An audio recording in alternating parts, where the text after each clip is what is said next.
Let us just try to understand what has happened. In introduction, we have seen about the four defects, and so we need the Vedas. Then we have understood that Vedas give universal and axiomatic wisdom. Vedic knowledge is superior to Pratyaksha human knowledge, and Vedas or Krishna, only way to know about the transreal. Krishna is the ultimate goal, and we have also seen the history of Vedas. Then we have seen Om Purnamada Purnamidam Purnata Purnamudachyate Purnasya Purnamadaya Purnam Eva Avashishyate.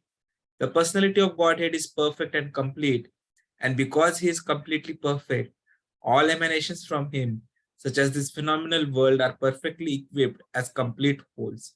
Whatever is produced of the complete whole is also complete in itself, because he is the complete whole.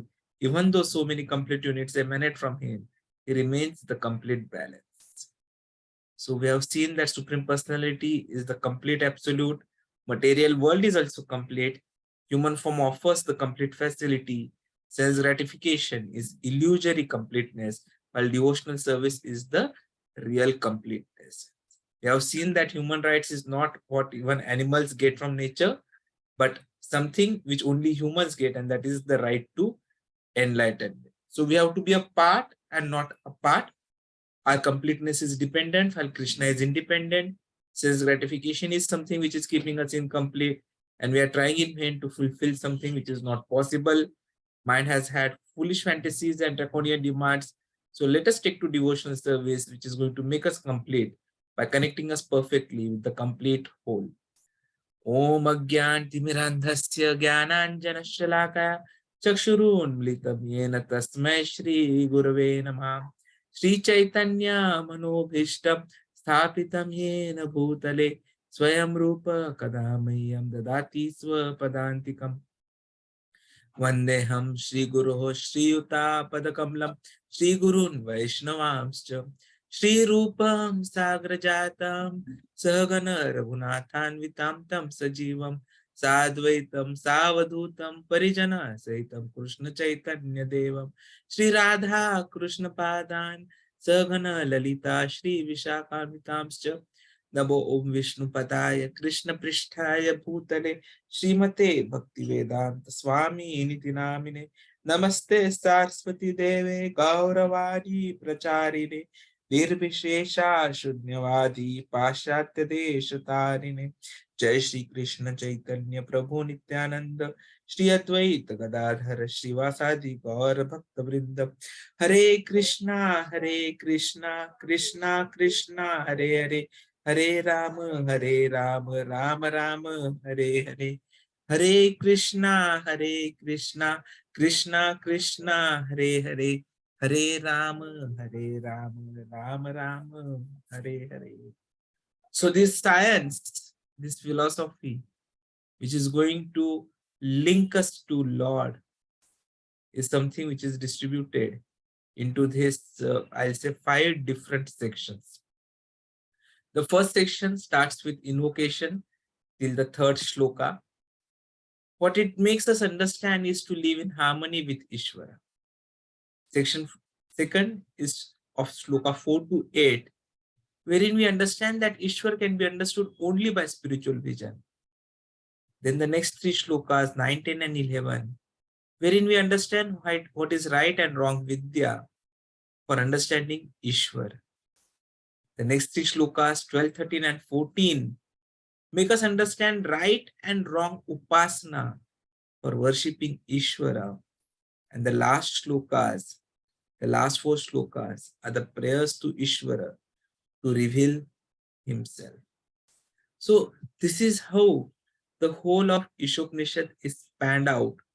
And we are into this first section, wherein we are trying to understand how to live in harmony with Ishvara. So that is what we are continuing today. So in this first section, if you see, what is informed is we are understanding what is the principle of living in harmony with Ishvara. So that is covered in invocation as well as the first shloka. And invocation is additionally covered that everything is perfect, everything belongs to the Ishvara. how living in harmony with Ishvara benefits and how living in dasmani is going to be harmful. So let us start the shloka number 1.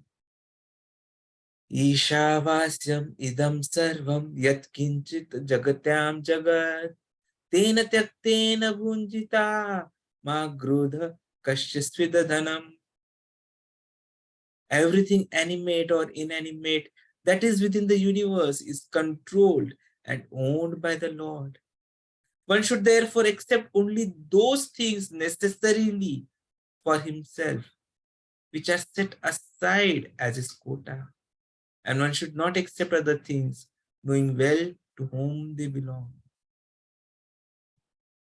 Prabhupada says that this is the peace formula. No United Nations, no League of Nations could achieve peace unless this importance of this shloka number 1 is understood. Because it is clearly explaining that everything is īśāvāsyam. It is controlled by the Lord. What? Idaḿ, this. Everything, sarvaṁ. And it's very clearly mentioned, jagatyāṁ, within the universe, everything within the universe.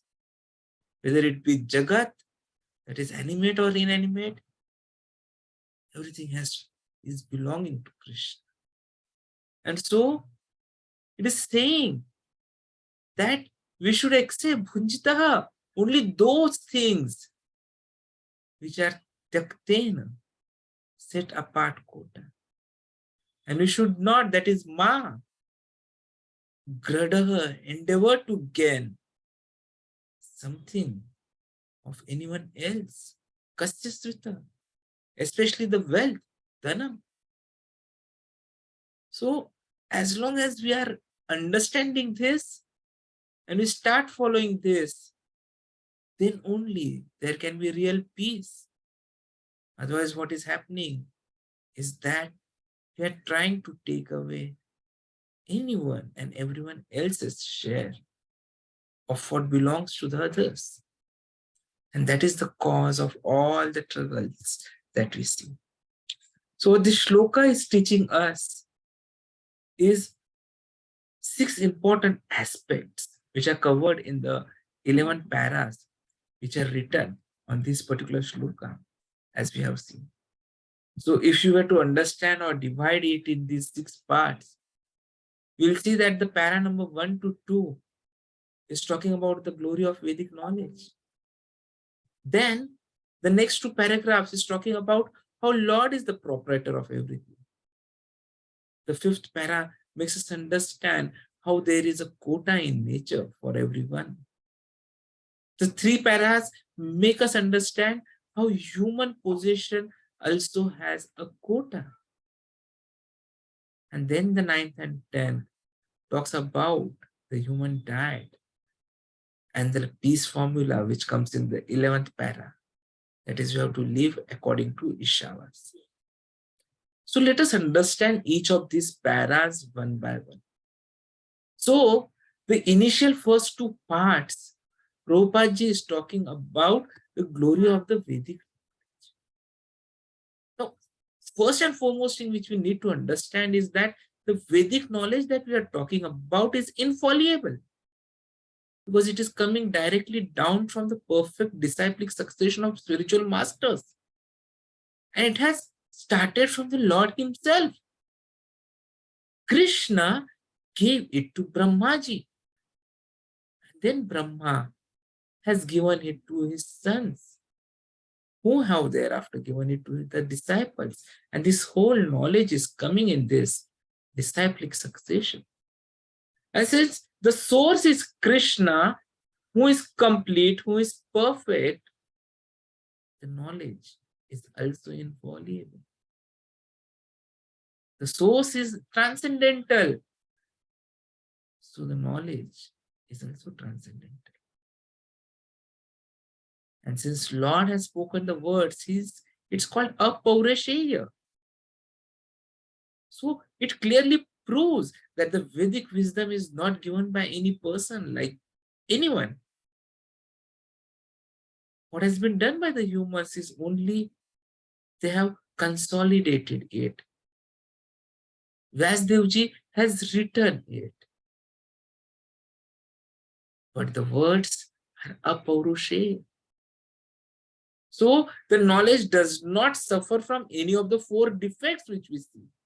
Because a normal human being may commit mistakes. He will be under illusion. He may like to cheat and his senses are imperfect.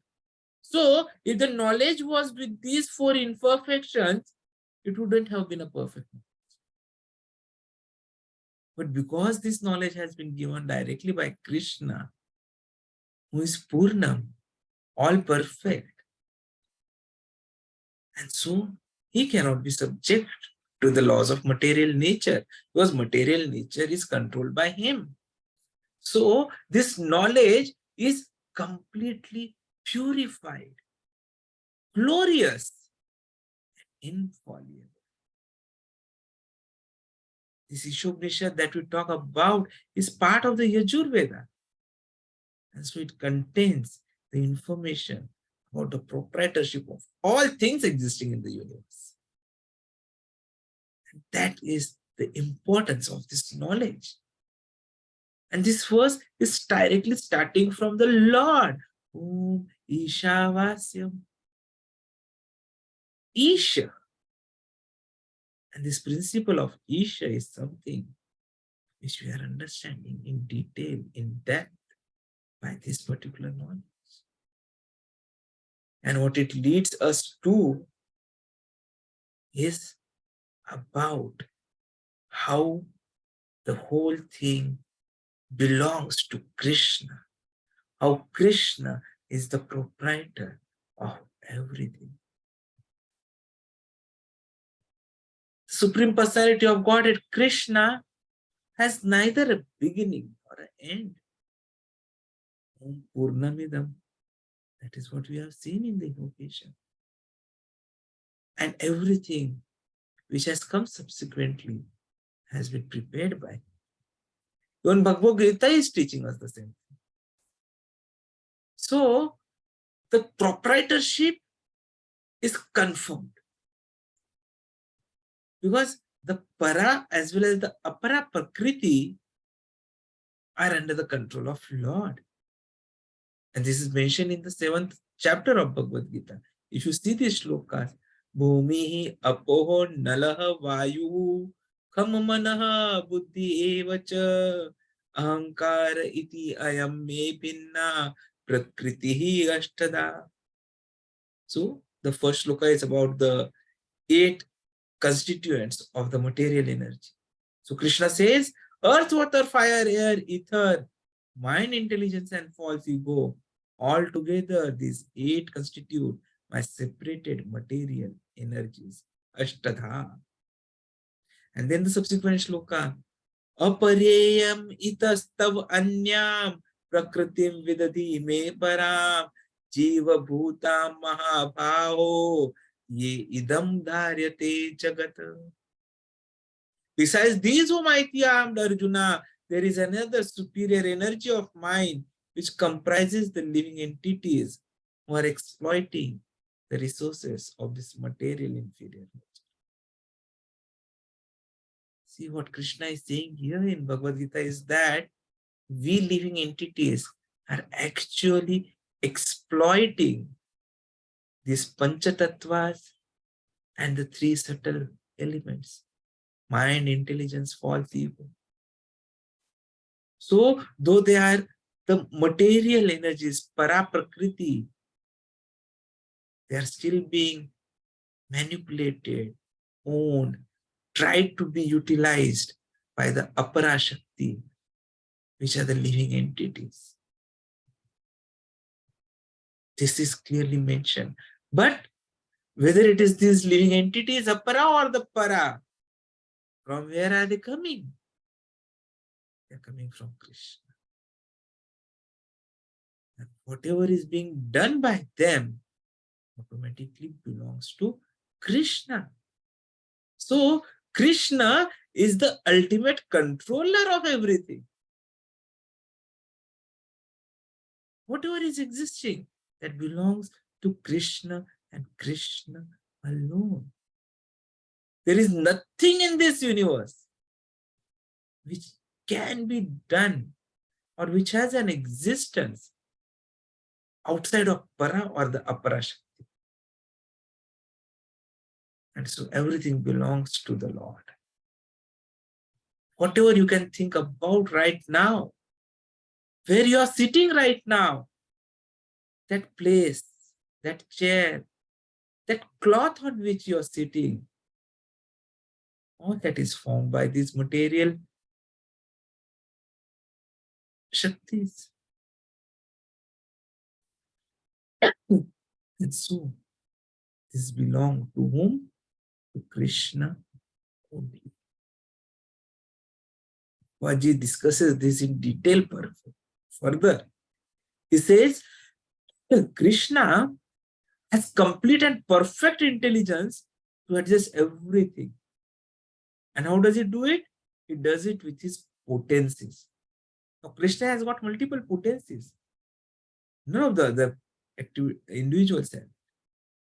So, Krishna, Prabhupada explains that Krishna is compared to a fire. And everything organic and inorganic is like the heat and light of that fire. We are not the source. The source is Krishna. So heat and light of fire is not everything. That original fire is everything. So just like a fire is distributing the energy, the Lord is displaying his energy in different ways. But he remains the ultimate controller, sustainer, as well as the dictator of everything. He gives the directions. It is his plans, it is his desires, which ultimately result. He has all the potencies, he is the knower of everything, and is the benefactor of everyone.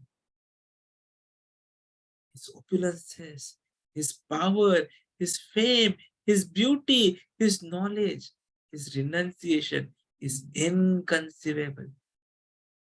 All these 6 things, no one can match Krishna.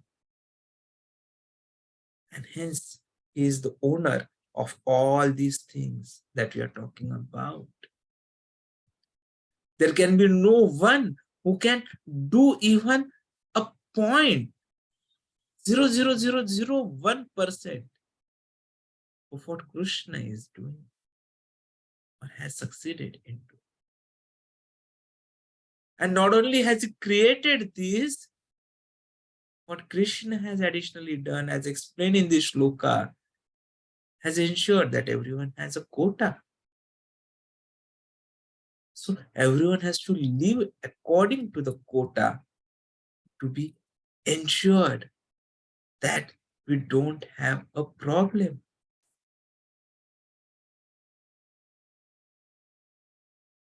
That is what is mentioned here. Tyaktena, tyaktena, set apart quota by him. And we should so not accept anything beyond that. Ma bhuñjīthā. So we should be intelligent to know that except for Lord, no one is a proprietor of anything. So only that what is kept aside for us, we should be asking for that. For example, Prabhupada is writing here about the cow. She gives milk. But does she drink that milk? No. She eats only grass and straw. And the milk is designated as food for human beings. This is the arrangement of the Lord. Whatever is the milk, after her calf has been fed fully, whatever remains is for the use of the human beings. So we should be satisfied with those things which Krishna has set aside for us. And whenever we are using something, we should always consider to whom those things we possess actually belong.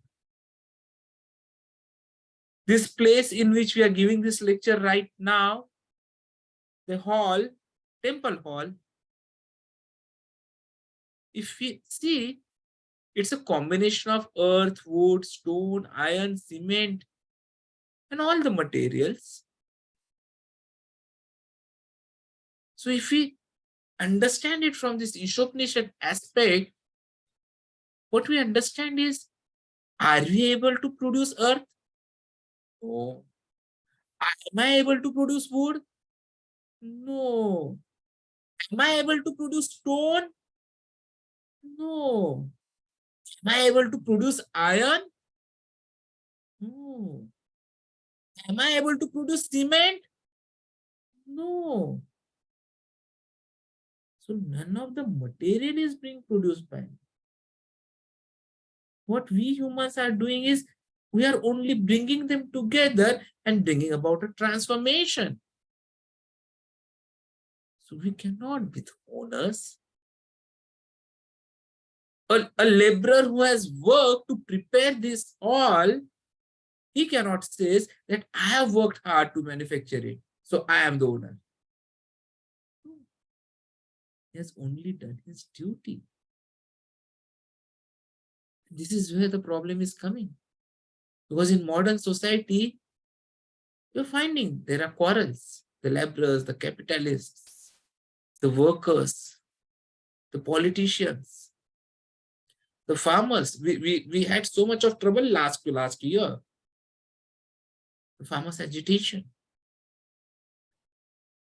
So these conflicts are happening. What is the source of those conflicts? The conflicts is, who should be owning the fruits or the results of the output of the labor which has been put in. And that is what is creating problems all over the world. What Ishopanishad is teaching us, that cannot be taught to the cats and dogs. But this message of God can be given to the humans through the bona fide acharyas. And so the humans should take the Vedic wisdom of Sri Ishopanishad and not quarrel over material positions. You should be satisfied with whatever privileges we are getting by Lord. Otherwise, there can be no peace. Whether be it communists, whether be it capitalists or any other party who say that they are the owners of the resources of nature, which actually are owned by the Lord. So that is something which we have to understand in detail. What is the cause of the war in Ukraine, Russia right now? It's just the fear. What if the other party expands and starts controlling the resources? And what is the result?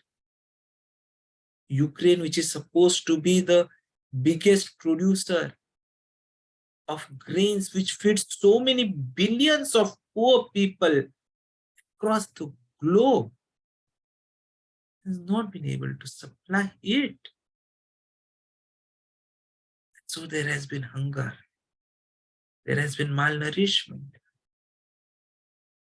If the warring parties had understood that they are just transforming it, it's not they who are growing that aspect, then there would not have been any war at all. And it is the absence of this knowledge which is the root cause of the conflicts anywhere and everywhere. Why does a nation like China want to have an expansion? Why do they want to control the seas or the other territories? Why do they want to control the moon? Are they able to produce any of it? No. Just by trying to control, just by trying to bring about a congregational change, accumulation of resources, it's going to result in a situation of haves and have-nots. And as we have studied in school, in colleges, this has been the cause of the conflicts. Were there any conflicts in the previous Vedic ages? No. But now it is happening. Because they are forgetting this basic knowledge, they are ignorant of the truth that everything belongs to Krishna. īśāvāsyam idaḿ sarvaṁ. So unless they are made aware of it, the situation will continue. And it's not that the quota remains for anyone or few only. Everyone has a limited quota. So humans should not be quarreling like cats and dogs at all. See, this human life we have got after so many births. We have roamed through 84 lakh species. Now we are getting this human form of life. And the only human right that we have is the right of enlightenment, which no other species has. And so this Vedic knowledge is for the humans, not for cats and dogs. So all those who are not taking up to this human Vedic knowledge, they cannot be labeled as humans. They're actually cats and dogs. So it is up to us to decide whether we want to be cats and dogs or we really want to be humans. Cats, dogs, the lower species, they may have to kill other animals for food. It is their nature. So they will not incur sin. But if we humans kill animals for our test birds, then we are responsible for breaking the laws of nature. And consequently, we must be punished. In fact, we are punished. Since the time I attended lecture by Maharaj for the first time in my MBBS first year, luckily for me, that day someone gave me the book of Prabhupada, which is called Laws of Nature. The kind of explanation Prabhupada gives in that book, it's life transforming. If you have not yet read that book, I would request you to kindly try to read it. It's a vivid description of how humanity is suffering and what is the cause of that suffering. So the standard of life for human beings cannot be applied to animals. See, the tiger cannot eat rice, wheat, or drink cow's milk because he has been given food in the shape of animal flesh. There are animals who are vegetarians, who are carnivores, but none of them will ever transgress the laws of nature, which are created by the will of the Lord. And since they all adhere to the laws of nature, there is no question of sin for them. And so they don't need the Vedic instructions. But humans have been transgressing, and so humans have to be taught. Human life alone is a life of responsibility. If we don't take this responsibility properly, faithfully, it is we only who are going to be suffering in the long term. Many times people say, you're talking about plants. We have human rights. Similarly, there can be plant rights. Do plants have life? Do they feel pain?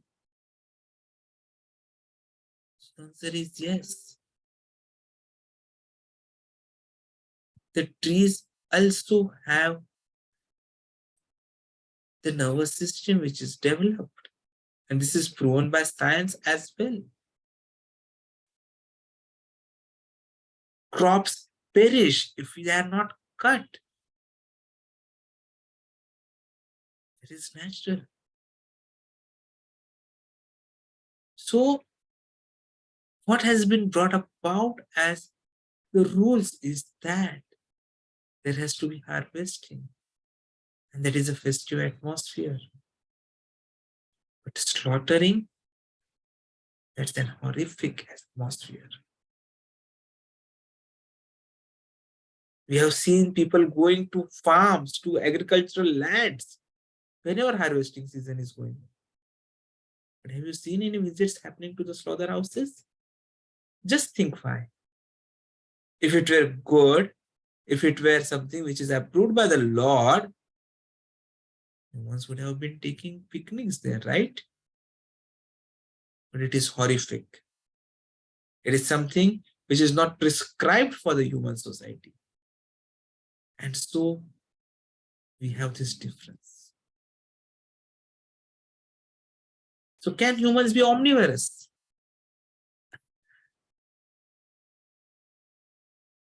Because we have got canine teeth, so maybe we can eat meat. But even science has said no.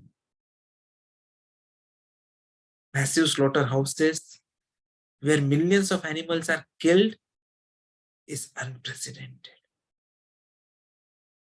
And that is not what is transcribed. Humans are not supposed to be omnivorous. There is quota for human diet as well. Because again, if we say that I am vegetarian and try to be proud of it, that I am following the laws of nature, no, it is again wrong.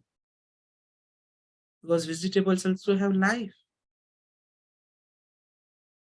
So what is important is that we have to recognize the point that even this belongs to the Lord. If we neglect these Vedic literatures, if we neglect the instructions of the Vedic literature, then the life is only going to become more and more risky. So we have to be very careful with what we say, what we prescribe. We have to recognize the authority of Supreme Lord. We have to offer everything to Lord's service and then partake only the remnants of the food offered to the Lord. Krishna says in Bhagavad Gita, Patram pushpam phalam toyam yo me bhaktya prayachati. So he is talking about vegetarian food from the hands of a pure devotee. Is he saying meatam, masam, fisham, andam? No. He's talking about patram pushpam phalam toyam yo me bhaktya prayachati. So this is what is prescribed for humans. We have to be strict vegetarians. And you have to become a devotee of the Lord. Offer whatever is the food to Lord. And then partake such prasadam or the mercy of Lord. If you do not offer the food to Lord to eat, then it is sin. And we are going to be subject to various distress, which are the results of the sin. So why be a prasadian? We neither want to be a vegetarian, we neither are talking about being a non-vegetarian or omni-vegetarian. What we have to be? We have to be a prasadian. Because the perfection of life is not to just avoid karmic entanglement.